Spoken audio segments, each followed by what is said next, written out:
और जो बच्चे हमारे भाषा की उत्पत्ति के बारे में नहीं जान पाए हैं वे बच्चे यूट्यूब पर जाके जो हिंदी की पहली क्लास है वो अवश्य देख लें, जिससे दूसरी क्लास को समझने में असंतुष्टि ना हो। ठीक है, तो आइए आज की क्लास की शुरुआत करते हैं। और ये बात ध्यान दीजिएगा, ये जो क्लास चल रही है ओनली सिर्फ और सिर्फ यूपी पुलिस के लिए है।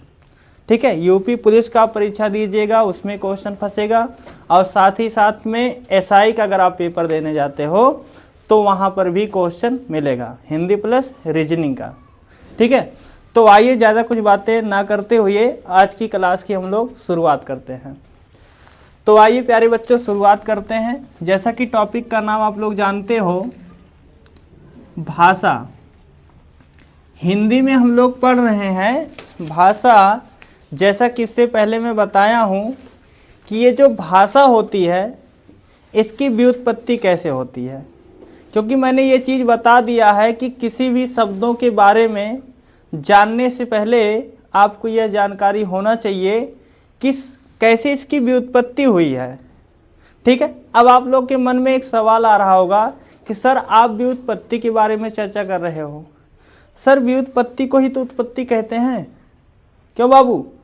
तो मैंने कल की क्लास में व्युत्पत्ति किसे कहते हैं ये भी बताया है, उत्पत्ति किसे कहते हैं ये भी बता रखा है, और निष्पत्ति किसे कहते हैं ये भी बताया है। सर तीनों शब्दों में अंतर होता है। अब जैसे व्युत्पत्ति कहाँ पर प्रयोग करना ये भी बता दिया हूँ, उत्पत्ति कहाँ प्रयोग की जाती है ये भी बताया हूँ, और निष्पत्ति किसके लिए प्रयोग किया जाता है ये भी बता दिया हूँ। क्यों? इसमें कोई संदेह अगर हो तो आप लोग बताइए। तो हमारी जो प्रकरण शुरू हुआ था वो सेशन पहुंचा था भाषा की व्युत्पत्ति पर। सर अगर भाषा की व्युत्पत्ति की बात करूं तो बताया जाता है कि अलग अलग भाषाओं के द्वारा अलग अलग तरीके से हुआ है। मैं अगर हिंदी की बात करूं तो हिंदी में बताया जाता है कि जो भाषा शब्द की व्युत्पत्ति है संस्कृत भाषा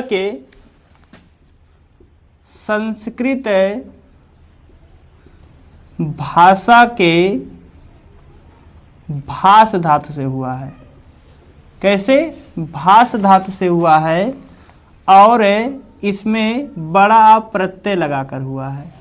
ये हिंदी भाषा की दृष्टि से देखा जा रहा है, जबकि वहीं संस्कृत भाषा की दृष्टि से देखा जाए तो इसकी व्युत्पत्ति भास धातु और टॉप प्रत्यय से हुआ है। ठीक, अगर हिंदी में पूछता है कि भाषा शब्द की व्युत्पत्ति कैसे हुआ है तो भास धातु और बड़ा प्रत्यय से हुआ है। बात समझ गए? अगर भास धातु में अगर आप बड़ा प्रत्यय जोड़ते हो तो उससे निर्माण क्या होगा? भाषा का। ये बात क्लियर हो गई। लेकिन संस्कृत में भास धातु में अगर टॉप प्रत्यय जोड़ते हो इससे भी क्या बनेगी? हमारा भाषा।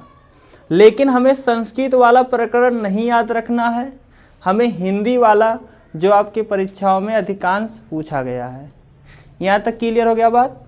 ठीक, मामला क्या पहुंचा था कि सर ये देखिए धातु है, ये क्या है बाबू? धातु है। इसको क्या कहते हैं? धातु कहते हैं। तो पहला सवाल आपके एग्जाम में पूछा जाएगा कि भाषा शब्द की व्युत्पत्ति किस भाषा के धातु से हुआ है, तो आपका उत्तर होना चाहिए सर संस्कृत भाषा के धातु से हुआ है। कौन सा धातु है? तो भास धातु है। क्लियर हो गया? लेकिन सर आपके एग्जाम में एक सवाल यह पूछा गया है कि सर भास को जानने से पहले आप धातु जान लीजिए, क्योंकि भास को अभी नहीं जानते हम, अभी धातु को जानते। धातु किसे कहते हैं? तो आप लोग पढ़े होंगे क्रिया के मूल रूप को धातु कहते हैं। ये देखिए एग्जाम में बहुत ज्यादा प्रश्न पूछा जाता है कि क्रिया के मूल रूप को क्या कहते हैं? धातु कहते हैं। ठीक, अब सवाल ये आता है कि सर क्रिया कहाँ पाई जाती है भाई? हिंदी में पाई जाती है, और जैसा कि संस्कृत में भी क्रिया पाई जाती है, लेकिन क्रिया के मूल रूप को धातु कहते हैं, ये बात सत्य है। यानी क्रिया का जो निर्माण होता है वो धातु से होता है। अगर धातु नहीं होता तो क्रिया का निर्माण कभी भी नहीं हो पाती। तो खैर क्रिया की बात हम बाद में करेंगे, यहाँ सिर्फ हमको समझना कि धातु क्या है। तो जैसा कि आप लोग समझ गए, क्रिया के मूल रूप को क्या कहते हैं? धातु कहते हैं। सर बात ये आती है कि अगर सवाल कभी ऐसा कर दे कि धातु को हिंदी में किस नाम से जानते हैं, पूछा गया कई बार प्रश्न, तो ध्यान देना बाबू, धातु को हिंदी में क्रिया के नाम से जानते हैं, और क्रिया को संस्कृत में किस नाम से जानते हैं? धातु के नाम से जानते हैं। जबकि इसी धातु को अंग्रेजी में किस नाम से जानते हैं? तो वर्ब के नाम से जानते हैं। किस नाम से जानते हैं? वर्ब के नाम से। इससे हमारा 3 सवाल शुरू हुआ प्रारंभ कि भैया धातु को अंग्रेजी में वर्ब के नाम से, और धातु को हिंदी में क्रिया के नाम से, और क्रिया को संस्कृत में धातु के नाम से, और वर्ब को संस्कृत में धातु के नाम से। तो आप ऐसा करिए, आप लिखिएगा, लिखिए धातु को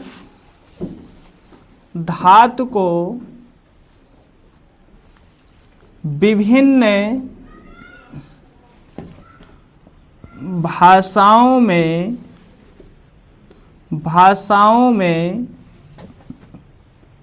अलग अलग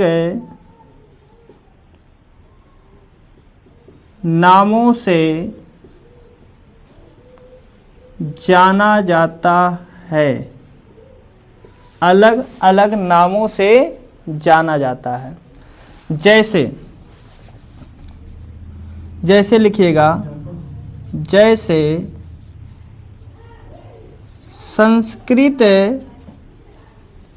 भाषा में धातु को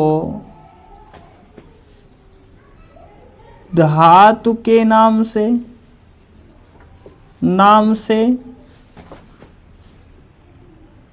तथा हिंदी भाषा में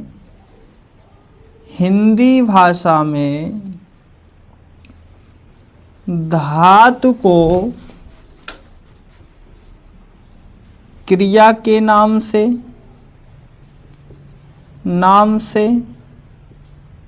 जबकि अंग्रेजी भाषा में धातु को वर्ब के नाम से जानते हैं। ये बाबू ध्यान दीजिए, कह रहा है कि संस्कृत भाषा में धातु को तो स्वयं धातु के नाम से जाना जाता है, जबकि हिंदी भाषा में धातु को क्रिया के नाम से जाना जाता है, जबकि अंग्रेजी भाषा में इसी धातु को वर्ब के नाम से जानते हैं। क्या ये मेरी बात आई समझ में? अगर यही कूटवाय, ध्यान देना बाबू, क्वेश्चन बनने का कई तरीका होता है। अभी तो मुझे लगता है सीटेड का क्वेश्चन आप लोग नहीं देखे होंगे। क्वेश्चन ऐसे बनता, कथन ए में देगा धातु को विभिन्न भाषाओं में अलग अलग नामों से जानते हैं। तो क्या ये कथन सही है? तो सर हाँ सही है। फिर आर देगा, कहेगा कि संस्कृत भाषा में धातु के नाम से और हिंदी भाषा में क्रिया के नाम से, जबकि अंग्रेजी भाषा में वर्ब के नाम से। तो बताइए कथन कौन सा सही कौन सा गलत है? तो क्वेश्चन क्या है? कथन ए और कथन आर ये रहेगा। तो आर जो है कथन ए की क्या करता है? व्याख्या करता है। तो क्वेश्चन बाबू पैटर्न बदल रहा है, ठीक है। क्वेश्चन पूछने का तरीका बहुत अलग हो रहा है अब। तो अगर आप लोग अलग तरीके से नहीं पढ़ेंगे तो भैया एग्जाम क्वालिफाई कभी नहीं कर पाएंगे। बात समझ गए? इसलिए जितना हो सके उतना बेहतर पढ़िए। और मैं इतना विश्वास दिलाता हूँ कि भैया अगर कहीं भी कोई बात नहीं समझ में आती है तो आप तुरंत मुझसे पूछ लीजिएगा, ठीक, तुरंत पूछिएगा। आ गया समझ में, कोई दिक्कत? चलिए, अब अगर ये पॉइंट आप लोग सीख लिए हो तो आइए कुछ और जानते हैं। सर अब जानना हमको ये कि ये भास क्या है, भास क्या है। तो सर जो अगर कभी भास का अर्थ पूछा जाए कि भास का अर्थ क्या होता है, तो भास का अर्थ क्या होता है बाबू? विचार प्रकट करना होता है। बात समझ गए? सर ध्यान देने वाली बात है, यहां देखना प्रकट करना क्या है? एक क्रिया है। ये क्या है? एक क्रिया है। और यहां कार्य क्या होगा? विचार। विचार एक कार्य है, ठीक, जो कोई करने वाला होगा। लेकिन मामला ये आता है कि भैया अगर आपके एग्जाम में कभी पूछ ले कि सर विचार किसे कहते हैं, तो कितने ऐसे प्यारे बच्चे जो बता सकते हैं कि विचार किसे कहते हैं? बताइए बाबू। शरीर का अध्यात्मक, गलत। मन में जो आधुनिक विचार उठते हैं उसी को विचार कहते हैं। नहीं, चलिए ठीक, कोई बात है, आप लोग नहीं कह पाए हम बताते हैं, ठीक। सुनिए ध्यान से बाबू, विचार को मैं कॉन्सेप्ट के तरीके से समझाता हूं। कहानी क्या है? सर जो मेरे मन में भाव और विचार है, क्या आपको पता है? जो आपके मन में विचार चल रहा मुझे भी नहीं पता है। अपने भाव को व्यक्त करने को विचार, वो सर भाषा कहते हैं, उसे भाषा कहते हैं। अगर अपने मनोभाव को आप व्यक्त कर रहे हो वो भाषा है, विचार नहीं है।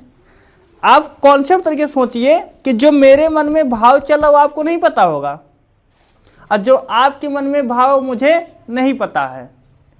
तो ऐसे में कह सकते हैं क्या विचार ही नहीं आपके मन में है? हर एक प्राणी के भीतर विचार होता कि नहीं होता है, लेकिन वो भैया दिखाई नहीं देता है और सुनाई नहीं देता है। ऐसे में कह सकते हो कि विचार कैसी इकाई है? तो विचार यह एक अध्वन्यात्मक इकाई है। बात समझ गए? तो विचार कैसी इकाई है? अध्वन्यात्मक। लेकिन अध्वन्यात्मक किसकी अध्वन्यात्मक? मनुष्य के मन की अध्वन्यात्मक इकाई है। बात समझ गए? तो आप हेडिंग डालिए, विचार किसे कहते हैं, लिखिएगा विचार। समझ में आया कि नहीं? कहीं से कोई दिक्कत हो तो बता दीजिएगा बाबू। लिखिए, मनुष्य के मन की अध्वन्यात्मक इकाई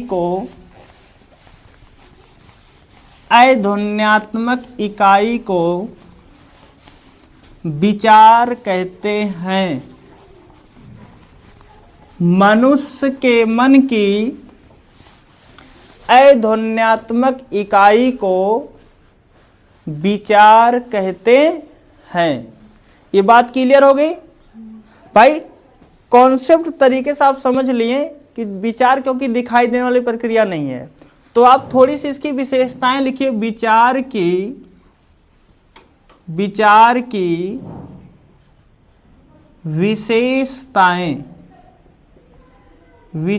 की विशेषताएं। तो बाबू पहली विशेषताएं यह है आध्वन्यात्मक होती है, ठीक। यह है अदृश्यात्मक होती है, दृश्यात्मक होती है। क्या विचार को आप देख सकते हो बाबू? कभी नहीं देख सकते हो। तीसरा पॉइंट यह है अमूर्त होती है। यह है अमूर्त होती है। क्या कभी विचार को आप बाबू पकड़ सकते हो? क्या आप विचार को पकड़ सकते हो? कभी नहीं पकड़ सकते हो। चौथा पॉइंट यह है औपचारिक होती है, ठीक है, यह औपचारिक होती है। भाई विचार को आप जो है बाबू, विचार में कभी आवाज नहीं होती है, क्योंकि जब बोलोगे तो वो भाषा हो जाएगी, विचार नहीं होगी। ठीक, तो आपके मन में क्या भाव चलो मुझे नहीं पता है, इसलिए अध्वन्यात्मक, आ मतलब नहीं, ध्वनि मतलब आवाज, आत्मा मतलब विचार, जिसमें कोई आवाज ना हो उसे क्या कहते हैं, विचार कहते हैं। कह रहा यह अदृश्यात्मक होती है, अर्थात ये दिखाई नहीं देती है। क्या विचार को पकड़ सकते हो, मुट्ठी में बांध सकते हो बाबू? कभी नहीं ऐसा हो पाएगा। ये अमूर्त है और यह जो है औपचारिक होती है। समझ गए? औपचारिक का मतलब क्या है?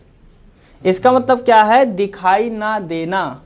मतलब नहीं, दृश्य मतलब देखना, तो जो दिखाई ना दे उसे क्या कहते हैं? अदृश्यात्मक कहते हैं। बात समझ गए? ठीक, तो ये रही भैया आपकी विशेषताएं। अब मामला ये आता है कि सर भास धातु का आपने अर्थ सीख लिया, और भास धातु में देखा, आपने अर्थ में देखा विचार किसे कहते हैं, तो विचार मनुष्य के मन की अध्वन्यात्मक इकाई है। ठीक, अब मामला ये आता है कि भैया भाषा की परिभाषा क्या होगी? भाषा की परिभाषा, लेकिन बाबू ध्यान दीजिए, खासकर यूपीएसआई वाले बच्चे, अभी तक क्वेश्चन आपके एग्जाम में सिर्फ और सिर्फ यही पूछा गया है कि भाषा शब्द की व्युत्पत्ति किस धातु से हुई है, तो भास धातु से हुई है। लेकिन ध्यान दीजिए, नोट डाल के लिखिए, अगर कभी सिद्धांत पूछा जाए कि भाषा की व्युत्पत्ति, क्या करे बाबू, बोलो। भाषा, सुनिए ध्यान से, अगर कभी पूछा जाए कि भाषा शब्द की व्युत्पत्ति किस सिद्धांत से हुई है, अब देखिए सिद्धांत अलग है और धातु अलग है। तो बाबू ध्यान दीजिए, अगर कभी भाषा शब्द की व्युत्पत्ति सिद्धांत से पूछा जाए किस सिद्धांत से होती है, तो बाबू एक है आपका प्रतिभा सिद्धांत, एक है आपका प्रतिभा सिद्धांत, और एक है आपका प्रातीक सिद्धांत, और एक है आपका विकासवाद सिद्धांत। विकासवाद सिद्धांत, खैर ये काफी डिटेल में हम चले गए, लेकिन बस इतना आप जानते रहिएगा, यूपीएसआई के पेपर में पूछा जा सकता है कि मुझे सिद्धांत बताइए कि भाषा शब्द की व्युत्पत्ति किस किस सिद्धांत से हुई है। तो आप लिखिएगा भाषा शब्द की व्युत्पत्ति, हाँ नहीं बाबू वैसे लिख लो, कहीं नोट वोट डाल के लिख लो। भाषा शब्द की व्युत्पत्ति लिखिएगा, वैसे तो देखा जाए भास धातु से हुई है। भाषा शब्द की व्युत्पत्ति वैसे तो देखा जाए भास धातु से हुई है, लेकिन सिद्धांत के दृष्टि से देखा जाए, लेकिन सिद्धांत के दृष्टि से देखा जाए तो भाषा की व्युत्पत्ति, तो भाषा की व्युत्पत्ति निम्नलिखित सिद्धांतों से होती है। निम्नलिखित सिद्धांतों से होती है, जिसमें लिखिए पहला है प्रतिभा सिद्धांत, दूसरा है प्रातीक सिद्धांत, तीसरा है विकासवाद सिद्धांत, दूसरा है प्रातीक सिद्धांत, और तीसरा है विकासवाद सिद्धांत। कभी भी आपके एग्जाम में अगर सिद्धांत से पूछा जाए तो इसमें से एक विकल्प जरूर मिल सकता है। अगर तीनों मिलेगा तो उपरोक्त सभी लगाना है, या इनमें से एक पूछ सकता है। बात समझ गए बाबू? ये लेकिन ये वैकल्पिक विषम परिस्थितियों में आपके एग्जाम में क्वेश्चन पूछा जाएगा, अन्यथा ये वाला नहीं पूछा जाएगा, क्योंकि ये ज़्यादा हायर एजुकेशन का क्वेश्चन है, ना कि यूपी पुलिस और ना कि एसआई का क्वेश्चन है। हाँ, एसआई में कह सकता हूँ क्वेश्चन ये आ सकता है, अन्यथा वो कहीं आने वाला नहीं है। सिर्फ आप याद रखिएगा ये धातु। क्लियर है? अब मामला ये आता कि भाषा की परिभाषा। बाबू, कितने ऐसे प्यारे बच्चे जो भाषा की परिभाषा जानते हैं? बताइए, भाषा की परिभाषा कितने ऐसे प्यारे बच्चे जो बता सकते हैं? भाई सुनो, अपने विचार को जैसे प्रकट करने। हाँ, अपने विचारों को जब आप प्रकट कर देते हो तो वही क्या है?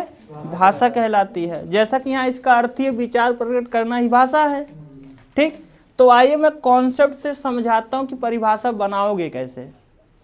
सर, मान लेते कि यहाँ देखिए दो व्यक्ति हैं बाबू। ठीक, दो व्यक्ति हैं। ये देखिए मेरी चित्रकारी बहुत गंदी है बाबू। ठीक, चित्रकारी देख के आप हंसिएगा मत। ठीक, कोई बात नहीं, आप हंस लीजिएगा, कोई दिक्कत नहीं। ठीक, ये देखिए, ये मान लेते हैं ये भैया हैं राम। ठीक, और ये मान लेते हैं भैया श्याम। ठीक है भैया, राम के मन में जो वेग है, जो संवेग है, जो सुख है, जो दुख है, जो आपका पीड़ा है, जो वेदना है, जो खुशी है, सर वो श्याम को नहीं पता है। सुनिए ध्यान से। और जो श्याम के मन में पीड़ा है, वेदना है, दुख है, सुख है, संवेग है, क्या भैया राम को पता है? मुझे बताइए। जो भैया श्याम के मन में जो संवेग है, दुख है, सुख है, वो श्याम को नहीं पता है, और जो श्याम के मन में दुख सुख जो भी है वो राम को नहीं पता है। आप प्रैक्टिकली देख सकते हो भैया, जो मेरे मन में दुख सुख है आपको पता है, लेकिन मैं बताना चाह रहा हूं, तो बताना अगर चाह रहा हूं तो बताऊंगा किसके द्वारा? भाषा के द्वारा बताऊंगा। अब चाहे मैं मौखिक बताऊं, चाहे लिखित बताऊं, चाहे सांकेतिक बताऊं, लेकिन मैं बताऊंगा किसके द्वारा? भाषा के द्वारा। तो ऐसे में क्या कह रहा राम कह रहा है श्याम से कि भाई कल कोचिंग चलना है, कल कोचिंग चलना है। तो भैया चाहे हिंदीयम बोले, चाहे अंग्रेजियम बोले, लेकिन कुछ तो कुछ बोले, लेकिन विचार अपन प्रकट कर केकरे माध्यम से? भाषा के माध्यम से। ऐसे में कह सकते हो कि भाषा एक आदान प्रदान करने का क्या है? एक माध्यम है। बात समझ गए? कोई दिक्कत? अब लिखिए आपका परिभाषा। तो आप बना सकते हो कि मनुष्य के सार्थक व्यक्तवाणी को क्या कहते हैं? भाषा कहते हैं। भाई इन्होंने यही तो कहा कि श्याम कल कोचिंग चलना है, तो मनुष्य का सार्थक ही व्यक्तिवाणी है ना, तो ऐसे में कह सकते हैं भाषा। तो आप लिखिए बाबू, लिखिए परिभाषा, लिखिए मनुष्य के सार्थक व्यक्त वाणी को भाषा कहते हैं। मनुष्य के सार्थक व्यक्त वाणी को क्या कहते हैं? भाषा कहते हैं। लेकिन बाबू ध्यान देना, आपके एग्जाम में परिभाषा तो वैसे ज़्यादा नहीं आता है, लेकिन मैं एक से दो परिभाषा और बता देता हूं, जिससे अगर परिभाषा से भी क्वेश्चन आए तो आपके एग्जाम में गलत ना हो सके। देखिए, एक सामान्य तौर पर देखा जाए, ये आपकी रही भाषा की परिभाषा। लिखित पेपर रहता है क्या? नहीं बाबू, जैसे पेपर ऑब्जेक्टिव ही रहेगा, लेकिन पूछा जा सकता है कि मनुष्य के सार्थक व्यक्तवाणी को क्या कहते हैं, यही तो पूछा जाएगा। पूछा जाएगा मनुष्य के सार्थक व्यक्तवाणी को क्या कहते हैं, तो ऑप्शन में ध्वनि दे देगा, विचार दे देगा, भाषा दे देगा, इनमें से कोई नहीं। तो जब पढ़े रहोगे तभी तो लगाओगे, ठीक है। तो उत्तर क्या होगा? भाषा। तो ध्यान दीजिएगा, ये आपका सबसे छोटा परिभाषा रहा, ये आपका सबसे छोटा परिभाषा रहा। लेकिन बाबू एक परिभाषा जो है आप लिखिए, और लिखना क्या है, आप लिख सकते हैं, आप एक हेडिंग डालिए, भाषा के संदर्भ में महत्वपूर्ण विद्वानों का मत, ये आपकी हेडिंग होगी। भाषा के संदर्भ में महत्वपूर्ण विद्वानों का मत। अब देखिए, पहले स्थान पर आते हैं आपके हेनरी स्वीट।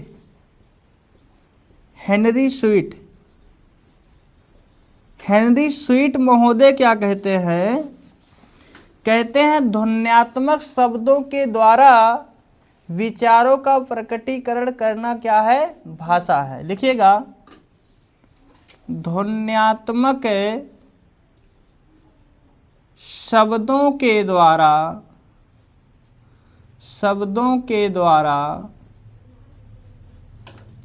विचारों का प्रकटीकरण करना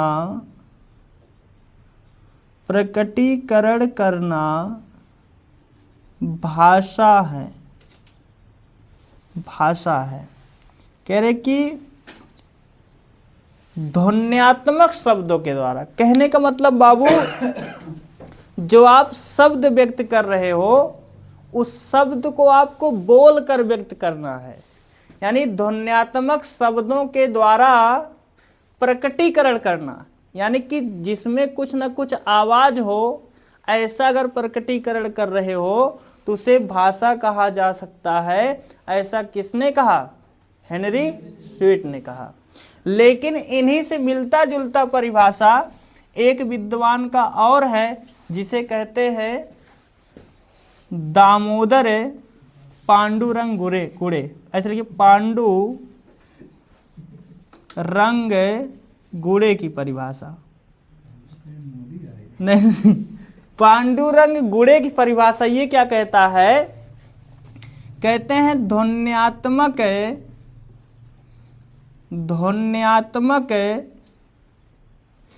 शब्दों के द्वारा हृदयगत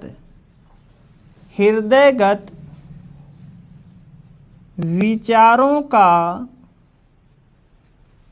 प्रकटीकरण करना भाषा है। देखिए, दोनों में बाबू अंतर क्या है? सेम परिभाषा है, लेकिन इन्होंने हृदयगत विचारों का प्रकटीकरण कहा है, जबकि इन्होंने हृदयगत नहीं कहा है। इन दोनों में अंतर क्या मैं समझा दे रहा हूं। कह रहे कि ध्वन्यात्मक शब्दों के द्वारा जो अपने आंतरिक हृदय में जो भाव और विचार चल रहे हैं, उसको अगर आप प्रकट कर दे रहे हो, उसे ही क्या कहते हैं? भाषा कहते हैं। तो पूछा जाएगा, ध्वन्यात्मक का मतलब होता है बोलकर। हाँ बाबू, नहीं, ध्वन्यात्मक का मतलब जिसमें आवाज हो, आप उसे बोलकर भी कह सकते हो, ठीक है। हाँ भाई, स्वाभाविक बोलोगे तो उसमें आवाज निकलेगी, ठीक है। तो ध्वन्यात्मक शब्दों के द्वारा हृदयगत जो विचार हैं उसको प्रकट करना ही क्या है, भाषा है। क्लियर है। लेकिन बाबू यहीं पर हमारी कहानी समाप्त नहीं होती है। यहीं पर आपके आते हैं कुछ संस्कृताचार्य। कुछ संस्कृताचार्य क्या कहते हैं, जैसा कि महाभाष्य के रचनाकार्य आचार्य पतंजलि, महाभाष्य के रचनाकार्य हैं जो पतंजलि ने भाषा के बारे में क्या कहा है कि जो वाणी में व्यक्त हो वह भाषा है। अर्थात इसका मतलब क्या है कि जो वाणी के द्वारा व्यक्त किया गया है वही भाषा है, अन्यथा दूसरा कोई भाषा नहीं है। ऐसा महर्षि पतंजलि कहते हैं जो महाभाष्य के कौन है, रचनाकार है। लेकिन यहीं पे बात समाप्त नहीं होती है, यहीं पर आ जाते हैं उन्हीं का टक्कर देने वाले कौन, संस्कृत के वैयाकरण, महान वैयाकरण पाणिनि महोदय, जिन्होंने अष्टाध्यायी रचना में कहा है व्यक्तवाचाम। व्यक्तवाचाम अर्थात स्पष्ट वाणी क्या कहलाती है, भाषा कहलाती है। कहने का मतलब आपने जो कुछ बोला अगर जो स्पष्ट है और सामने वाला व्यक्ति उसको समझ रहा है उसे क्या कहते हैं, भाषा कहते हैं। ठीक, अगर ये सब परिभाषा लिखना हो तो आप लोग लिख सकते हैं, क्योंकि एग्जाम में बाबू आ सकता है। तो आप लिखिएगा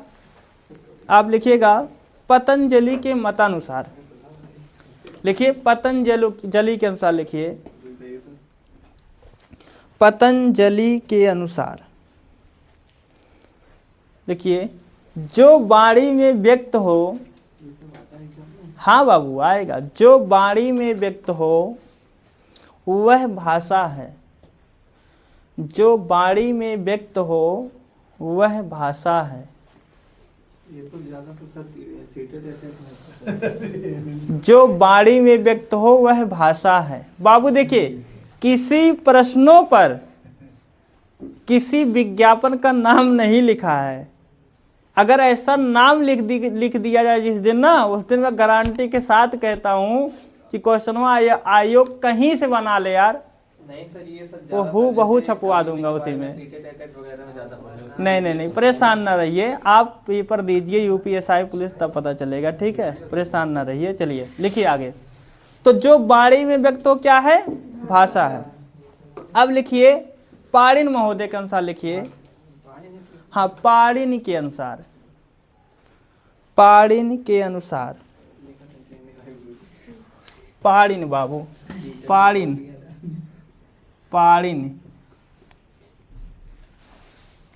के अनुसार लिखिए कि व्यक्त वाचाम, व्यक्त वाचाम अर्थात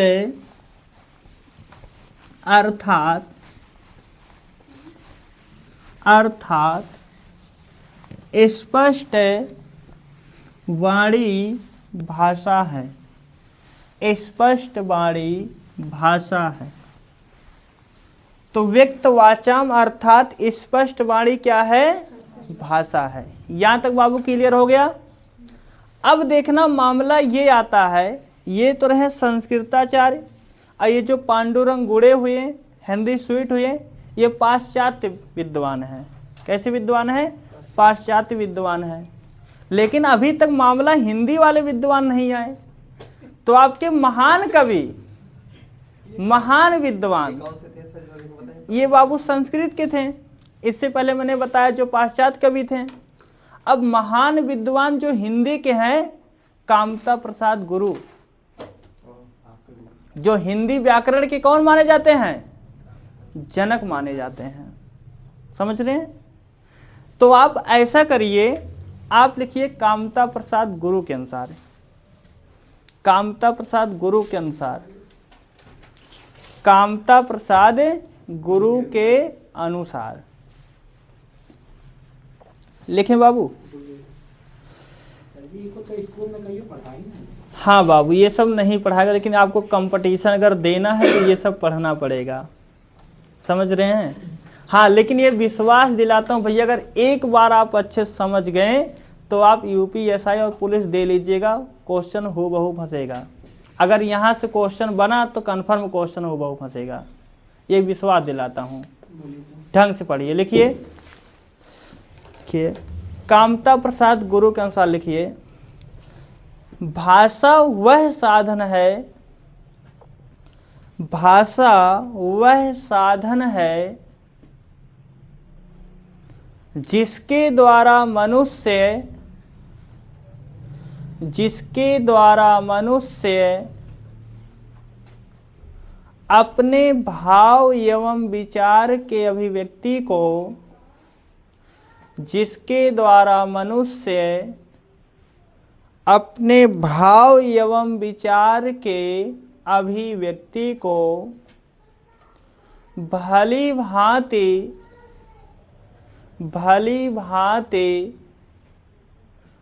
दूसरों के सामने प्रकट करता है, दूसरों के सामने प्रकट करता है और दूसरों के भाव एवं विचार के अभिव्यक्ति को, और दूसरों के भाव एवं विचार के अभिव्यक्ति को भली भांति स्वयं समझ लेता है, भली भांति स्वयं समझ लेता है, उस साधन को भाषा कहते हैं, उस साधन को भाषा कहते हैं। क्लियर हो गया बाबू? तो उस साधन को भाषा कहते हैं। तो अगर कहीं पर बाबू भली भांति की चर्चा अगर की जाए तो आपका उत्तर क्या होगा? कामता प्रसाद गुरु। आप भली भांति को अंडरलाइन कर लीजिए, ये आपका आता तो उत्तर मार दीजिएगा कामता प्रसाद गुरु। लेकिन बाबू ध्यान दीजिए, यहीं पर अगर ऐसे विद्वान परिभाषा दिए हैं तो यहीं पर मैं ठहरने वाला नहीं हूं, क्योंकि मैं भी दूंगा अपना परिभाषा। लिखिएगा, एएसपी अमित सर के द्वारा। एएसपी का पहले मतलब बता दीजिए। ठीक है, लिखिए लिखिए लिखिए। भाषा वह माध्यम है, वह माध्यम है जिसके द्वारा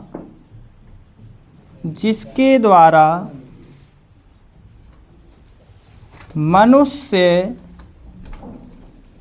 अपने सुख दुख एवं वेदना को एक दूसरों के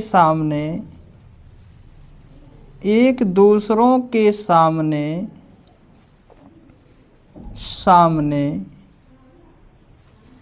प्रकट करता है तथा दूसरे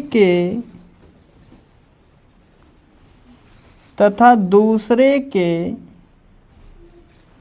सुख दुख एवं वेदना को समझकर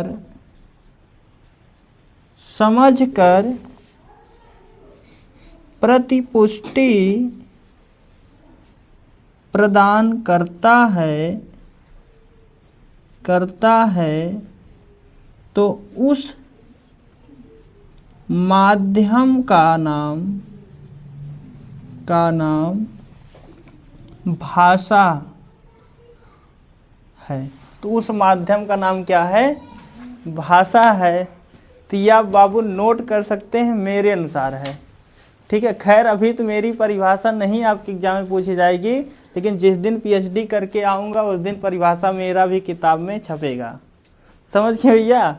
तो खैर आप लोग नोट कर लीजिए, मेरे द्वारा कह रहा है कि भाषा वह माध्यम है जिसके द्वारा मनुष्य अपने सुख और दुख एवं वेदना को दूसरों के सामने प्रकट करता है तथा दूसरों के सुख दुख एवं वेदना को समझकर प्रतिपुष्टि प्रदान करता है। ये समझ पा रहे कि नहीं? अक्सर गर्लफ्रेंड बॉयफ्रेंड के बीच समझा दे रहा हूं, सुनिए कैसे। जैसे जब गर्लफ्रेंड कभी सुख और दुख में होती है ना, तो जो उसकी सहेली होती है, समझ रहे हैं, उससे जाके अपनी जो व्यथा है, पीड़ा है, गाती है, उसको बता बता कर वो अपनी जो अंदर की जो भड़ास होती है वो निकाल देती है, और सामने वाला बंदा उसको समझा कर उसको प्रतिपुष्टि प्रदान कर देता है। तो भाषा मैंने वहां से लिखा है, बात समझ गए? ठीक। तो मैंने वहां से ये परिभाषा निकाली भैया, ये तरीका है, बात समझ गए? तो खैर भाषा की परिभाषा जो है ये बाबू आपको समझ में आया होगा। अब मैं प्रतिपुष्टि मतलब फीडबैक, हाँ फीडबैक आप कह सकते हो, फीडबैक, ठीक है। परेशान न रहिए, एक गया तो एक दूसरा आएगा। ठीक, ये कहानी है, ठीक वही है, ठीक। हटाएं, हटा दें बाबू, चलिए। तो बाबू देखिए, भाषा की परिभाषा हम लोग सीख लिए हैं। अब इससे बाहर तो आपके एग्जाम में नहीं जाना चाहिए सवाल, जाएगा तो फिर देखा जाएगा। चलिए अब देखिए बाबू, कहानी ये है कि आपने भाषा की परिभाषा देख ली, ठीक। अब देखना कि भैया हमने स्टार्टिंग में ही बताया था कि कुछ ऐसे पॉइंट होते हैं जो हर एक भाषाओं में समान होते हैं, चाहे वो गणित होता है, चाहे वो भैया फिजिक्स हो, चाहे कोई भी विषय हो, 2 से 4 चीज़ें कॉमन होती है। जैसे भाई परिभाषा, उत्पत्ति, ठीक, उसकी विशेषता। तो सर वैसे आप लोग जब पेज पलट के देखेंगे यूपी पुलिस और एसआई वाला, तो उसमें देखेंगे भाषा की विशेषताओं से जरूर क्वेश्चन मिलेगा। अब पहला काम आप लोग सॉल्व पेपर बाबू ले लीजिए, यूपी पुलिस और एसआई का, जो लोग तैयारी कर रहे हैं, क्योंकि जब सॉल्व पेपर सॉल्व करेंगे तब पता चलेगा कि मैं क्या पढ़ा रहा हूँ, आप क्या पढ़ रहे हो, ठीक है। अब बाकी आप सिलेबस देख लीजिए। तो अब हम लोग शुरू करने वाले हैं कि भाषा की परिभाषा अगर सीख लिए हैं तो अब हम लोग जानेंगे भाषा की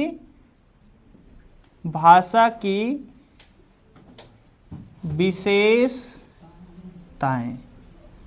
सर 1-2 विशेषताएं नहीं है, इसके बहुत सारे विशेषताएं हैं, लेकिन हम वही विशेषताएं पढ़ने वाले हैं जो हमारे एग्जाम के लायक है, जो सफलता हमको दिलवा सके, ठीक है।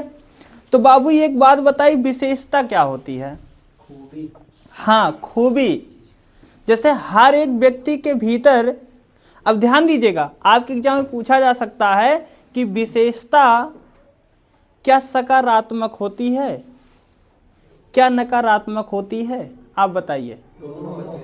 हाँ, तो सर विशेषताएं जो होती है ये सकारात्मक और नकारात्मक दोनों हो सकती है। आप ऐसे भी समझ सकते हैं, अगर किसी व्यक्ति का जो है गुण है तो उसका दोष भी है, तो गुण और दोष का नकारात्मक सकारात्मक आपस में क्या है, संबंध है। बात समझ गए? तो देखना भैया पहली विशेषताएं इसकी क्या है, तो आप थोड़ा सा लिखिए, भाषा के निम्नलिखित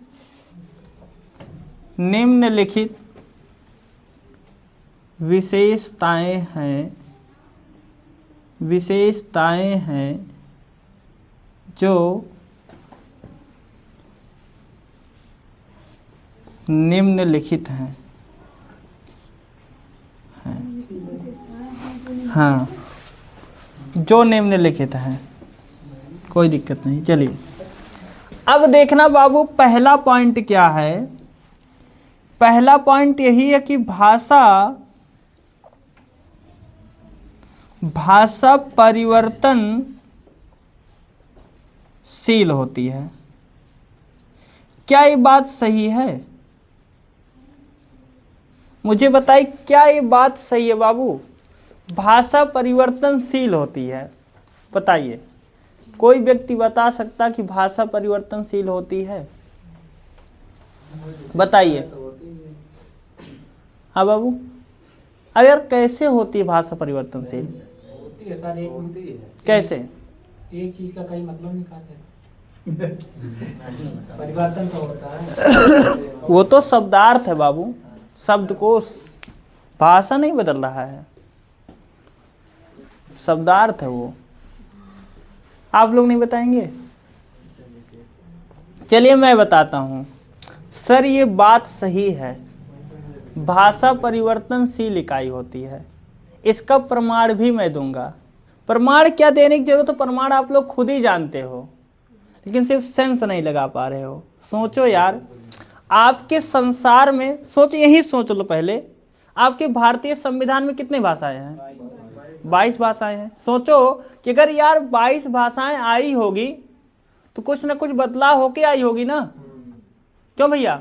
सब आपका भारत का भारतीय सबसे प्राचीन भाषा कौन सी है? संस्कृत है। तो संस्कृत से भैया हिंदी आई है, तो हिंदी ऐसे नहीं आई है, बहुत कुछ उसके प्रक्रिया अपनाया गया होगा। क्यों? तो आइए मैं आपको समझा दूं। तो लेकिन बाबू ध्यान देना, भाषा परिवर्तनशील इकाई, ये बात कन्फर्म है, अभी इसका प्रमाण भी दे रहा हूं। लेकिन उससे पहले आप लोग मुझे ये बता दीजिए कि परिवर्तन कितने प्रकार के होते हैं? परिवर्तन कितने प्रकार के होते हैं, यही मुझे बता दीजिए। 2 प्रकार। कौन कौन? नहीं बाबू, परिवर्तन कितने प्रकार के होते हैं? अच्छा, परिवर्तनशील, एक अपरिवर्तनशील। अरे वो तो खुद है परिवर्तन नहीं हो जाएगा वो तो परिवर्तन का भेद है, खत्म हो गया। परिवर्तन के भी 2 भेद होते हैं। नकारात्मक परिवर्तन क्या है? जो नुकसान है। नहीं बाबू। सकारात्मक क्या है? सुनिए मैं बताता हूं। आप सोचो यार भैया, जैसे आप लोग हो ना, ठीक? नहीं नहीं, ऐसा कुछ नहीं है। कोई भी परिवर्तन नकारात्मक सकारात्मक नहीं होती है, ठीक? आप सुनिए ध्यान से, क्या है कहानी। जैसे भैया यही पेन है ना, मार्कर है ना, कितना खूबसूरत लग रहा है ना लग रहा कि नहीं लग रहा है? अभी देखना, ये खूबसूरत थोड़ा कम लगेगा, देखो कम खूबसूरत लग रहा अब, ठीक? लेकिन जैसे ही कैपुआ लगा देता हूं, खूबसूरत। अब सोचो, मैं इस पे से कैपुआ उतार लिया, ये भी परिवर्तन हुआ कि नहीं हुआ? मुझे बताओ। हुआ। मैंने फिर कैपुआ लगा दिया, परिवर्तन हुआ कि नहीं हुआ? दोनों बार में परिवर्तन आया कि नहीं आया? अगर ऐसे नहीं समझ पाए तो फिर से समझाता हूं। जैसे मान लेते हैं, ये है भैया राम, ये है राम, ठीक? ये है राम। अभी मान लेते हैं इसी राम को मैं टाई वही लगवा दूं, टाई बलवल पूरा संवार दूं ऐसे, ठीक?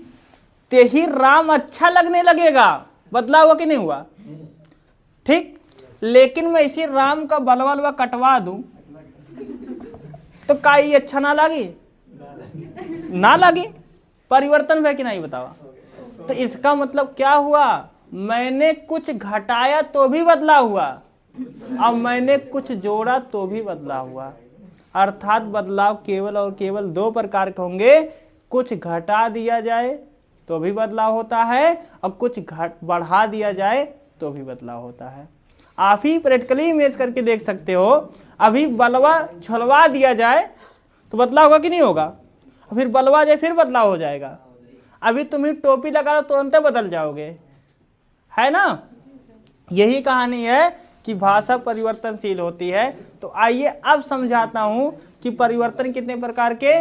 2 प्रकार के। कुछ घटा दिया जाए और कुछ बढ़ा दिया जाए। लेकिन समझना यह है, क्या वास्तव में भाषा परिवर्तनशील होती है? तो हाँ सर, बिल्कुल भाषा परिवर्तनशील होती है। आइए दिखाता हूँ। आप लोग सोचिए भारत का सबसे प्राचीनतम भाषा कौन सा है? भाई संस्कृत है। आप सोचो अगर बदलाव नहीं हुआ होता तो क्या हिंदी कभी आ पाती? मुझे बताइए। अगर मैं आपसे सवाल करूं हिंदी कितने भाषा के बाद आई है, कोई बता सकता है? हिंदी कितने भाषा के बाद आई है?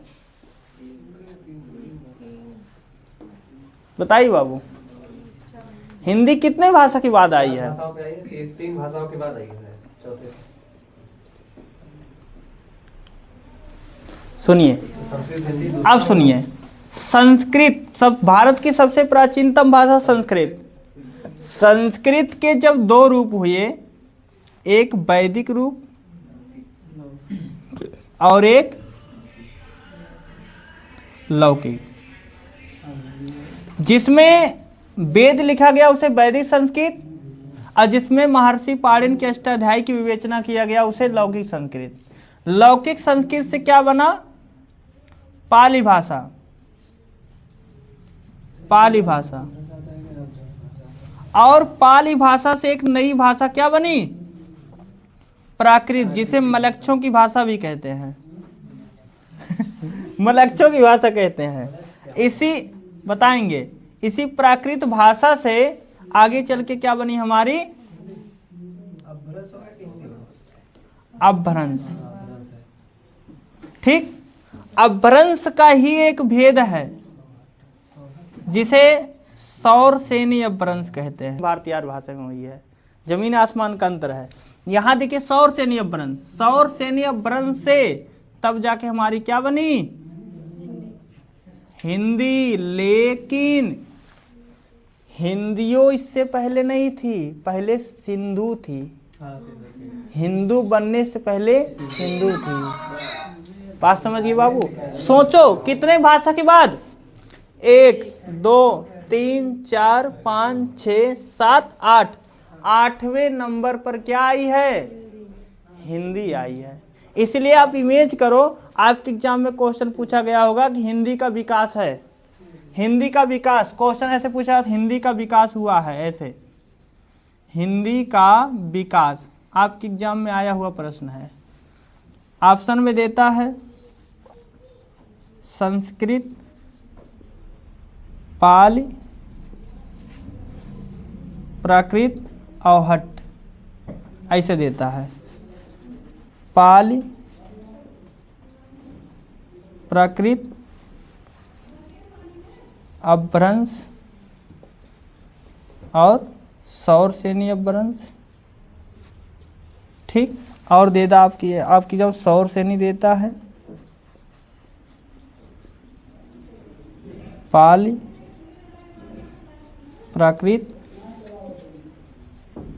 अवहट, देता है संस्कृत, पाली, अपभ्रंश, अवहट। तो उत्तर क्या होगा? संस्कृत पाली क्या बोले हैं? हिंदी भाषा का विकास क्या है बाबू? तो आपका उत्तर क्या होगा? बी वाला ना, क्योंकि पाली, प्राकृत, अपभ्रंश, सौरसेनी तब जाके हिंदी आई है। क्योंकि क्रम पूछता, क्रम, बात ध्यान दीजिएगा, चरण पूछेगा। तो ये बात रही बाबू। आज यहीं पर विराम देते हैं, बाकी शेष यहीं से अगले दिन जो है इसी समय आपसे मुलाकात करेंगे। तो आज के लिए थैंक यू, धन्यवाद।